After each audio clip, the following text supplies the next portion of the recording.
You're listening to Dairy Voice by Dairy Business News, a podcast exclusively for the dairy industry.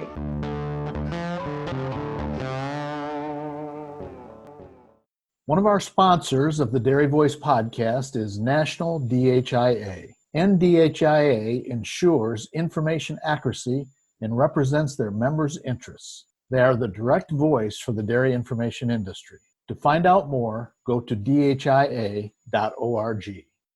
If you raise calves, you know you can't prevent stress, but you can give your calves the boost they need to rise above challenging conditions. Nurture Boost is a uniquely formulated feed additive that supports calf lung health and enhances overall immunity to elevate your calves' ability to withstand stress. Boost your calves for better performance at boostyourcalves.com. Hey everybody, I'm Mike Opperman, and I'll be your host today for Dairy Voice, a podcast produced by Dairy Business News. You know, over the last several years, there's been quite an evolution of technology in the dairy world, and sometimes it's hard to stay in front of it, and sometimes it's hard to understand how to best utilize the technology that's available. So today, we're going to dive into that a little bit and talk about some of the new technologies that are available to dairy producers and how they might be able to best utilize the information that's created from the technology to make better management decisions. Our guest today is Tara Bohnert, a smart farming specialist with Datamars. Greetings, Tara. Thanks, Mike. It's great to be here today. Well, it's great to have you, and I'm excited to talk about technology and kind of your perspective on it and how producers might be able to better utilize it. So, as I kind of said in the opening, Tara, you know, technology has changed significantly over the past decade, and it continues to evolve. I don't think it's going to slow down anytime soon.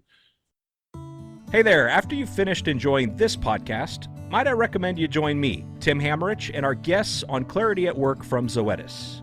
We'll be talking genetics and their place on the dairy. You've got a seat at the table as we discuss innovations, what's next for the industry, and more.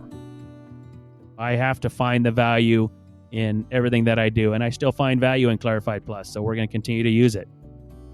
Just search for Clarity at Work wherever you listen to podcasts. Once you finish with this podcast, of course. From your seat in the industry, kind of what's been your perspective in some of this technology evolution? Yeah, I'm a big believer to really appreciate where we're at today and going really into the future. It's nice to take a look back at where we've come from.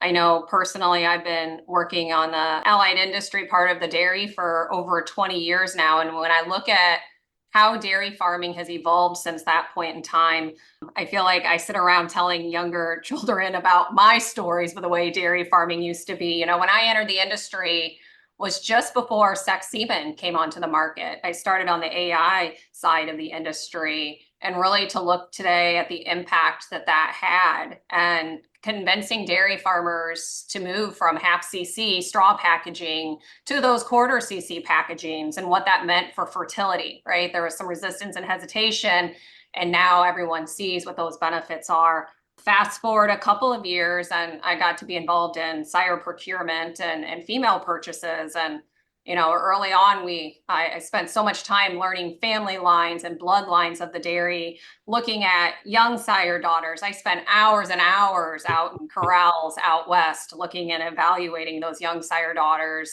Really, over time, though, I felt like I more appreciated looking at groups of cows instead of individual cows. And then genomics comes along, and then we had to learn how to read data because it's powerful in our decision making. You look at the impact robotic milking has. I always like to tell groups, I think the biggest contribution of the people in my age group to this industry might be what robotic milking has done. And then you look today at herd management systems and feeding systems, and looking back at where we've come from in such a short 20-year time span, I can't even imagine what's going to be at our fingertips 20 years from now. Yeah, I think that's hard to imagine. You know, I think if we look back 20 years, we'd never expect to be where we are today. And if we look 20 years ahead, I think we're going to be shocked at where we are, right? So Yeah.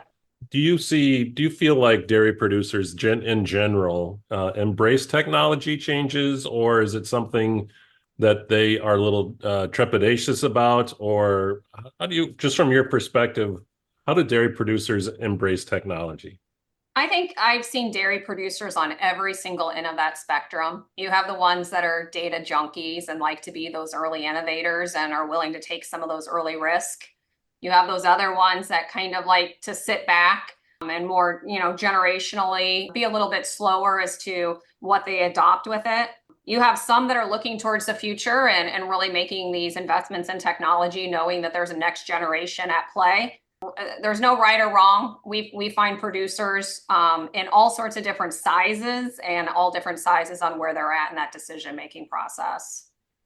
Yeah, I think some of the things that dairy producers, the ones that I talk to, and when we talk about, adopting technology, the first question is, well, how is that going to help me? Or there's so much out there. How do I choose which run is right for my operation? So what advice do you give producers who might be, looking at a new technology, whatever it might be, and understanding if it's right for their operation?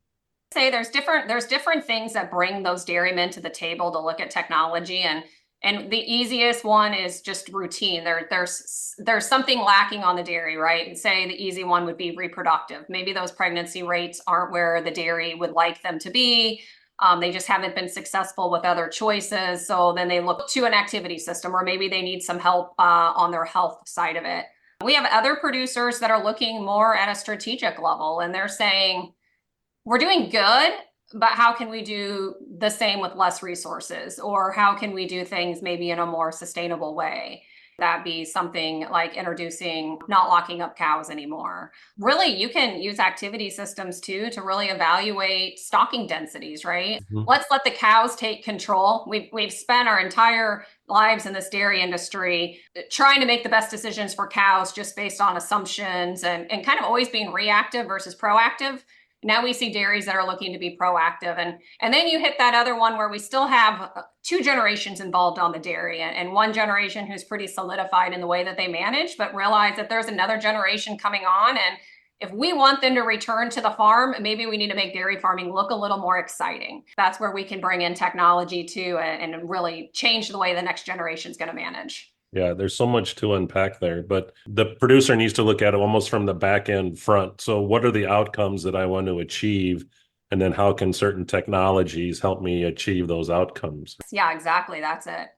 Sometimes when I talk to producers too who adopt technologies and they say, "Oh my gosh, I didn't realize all the data that I'm going to collect." It just keeps coming and it never ends. And I know there's been a lot talked about how producers can manage data, but from your perspective, how can producers manage all that data that comes in to make more effective decisions, and then also help train their employees and guide them on how to be more effective? Before any dairy steps into purchasing technology, I think they need to make sure that there's somebody on that dairy who's going to be a champion and an advocate for that technology. All too often, we'll see high-level leadership positions that know the benefits can be to the technology, but then they fall short on execution cow side. So we really need training for those breeders, and the breeders have to embrace that technology, and it's slow, right? You have to get the buy-in from the staff, and staff turns over, and we all realize that too. So, but making the technology and the insights easily accessible, easy to understand is the main thing. There's so much data that comes, but all the data in the world is useless if we don't utilize it. So It's all about that call to action. It's about how we take that insight and we can create an actionable step for it. And what is an actionable step really is going to depend on your dairy and your protocols and your management.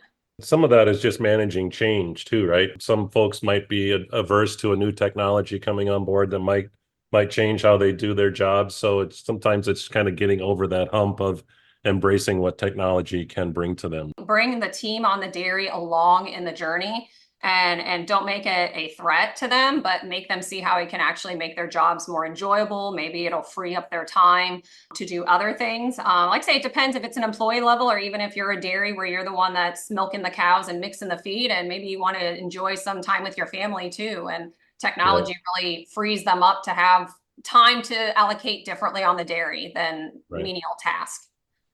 So let's talk specifically about one piece of technology, and that's activity monitoring. That's been on the market for some time now. kind of like flat screen TVs. They've all become better, lighter, more effective, and cheaper. From the activity monitoring standpoint, and from your perspective, how has that technology evolved to make it not only easier to adapt and use, but also less expensive? You hit it right on the head there that, as technology is around longer and continues to innovate, it does become a cheaper price point.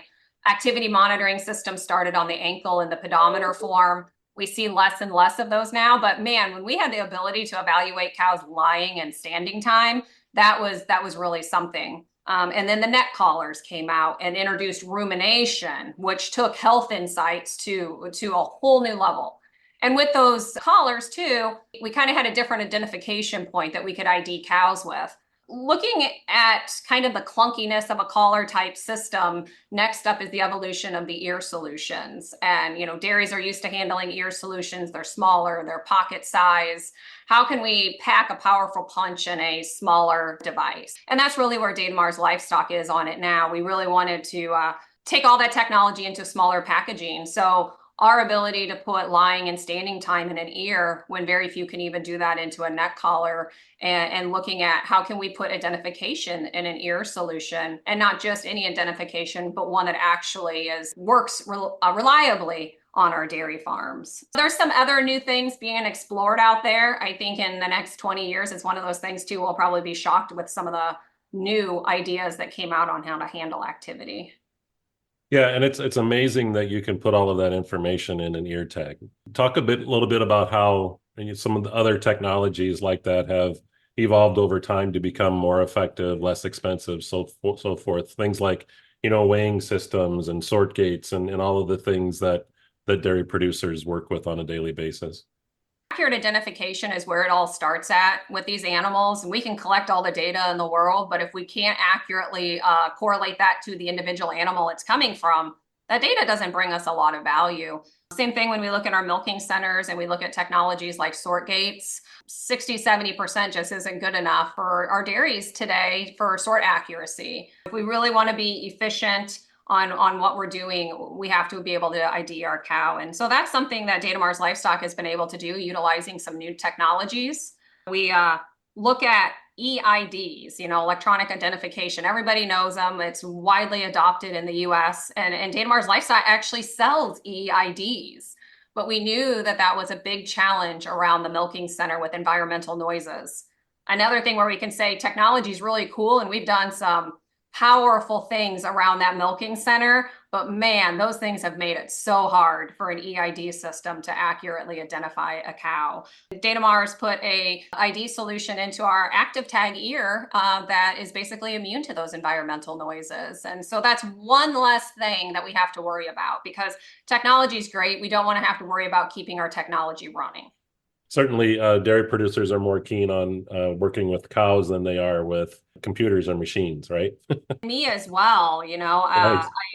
Even if we look at some of the various options out there in the industry right now, some of them are really solid options, but just the infrastructures surrounding those, the idea that either you need to have an IT tech person on staff, or the manufacturer really needs to be on 24/7 call, because when it's time to breed the cows at 5 a.m, it's time to breed the cow.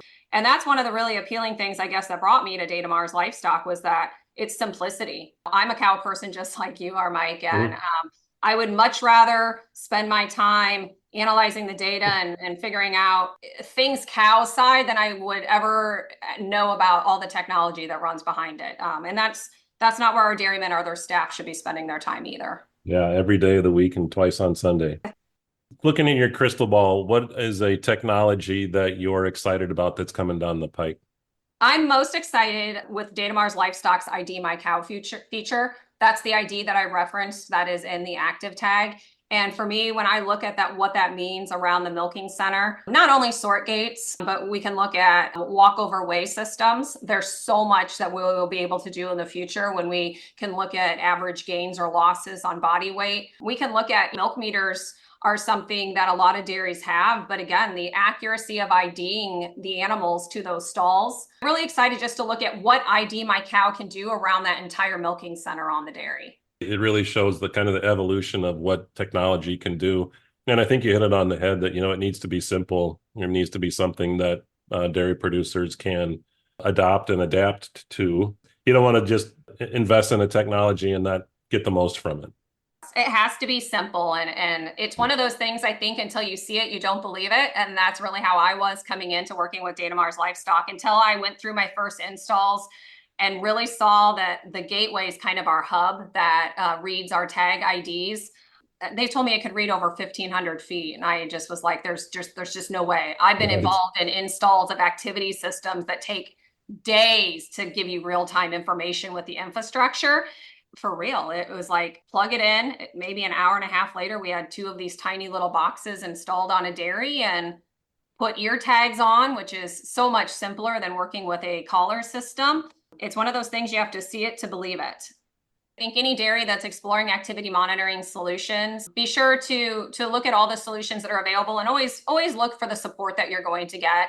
We have a staff of people here at Datamars Livestock that we take ownership of our systems and helping our dairies along the way. And no matter who you buy from, make sure that you get the service that you deserve. Yeah, that's a critical part of it, right? Because like you said, when something breaks down, this is a new age of technology. You can't just find a crescent wrench and a vice grip and go out and fix it. There's a lot more to it these days. And always look at where that company is investing in the future too. You don't want to partner with a company that's stagnant, because we just talked about where we've come from the last 20 years. You want somebody who's going to continue to innovate for the next 20 years. Tara, thank you so much for your insights today. Thank you. This has been Mike Opperman for DairyVoice from Dairy Business News.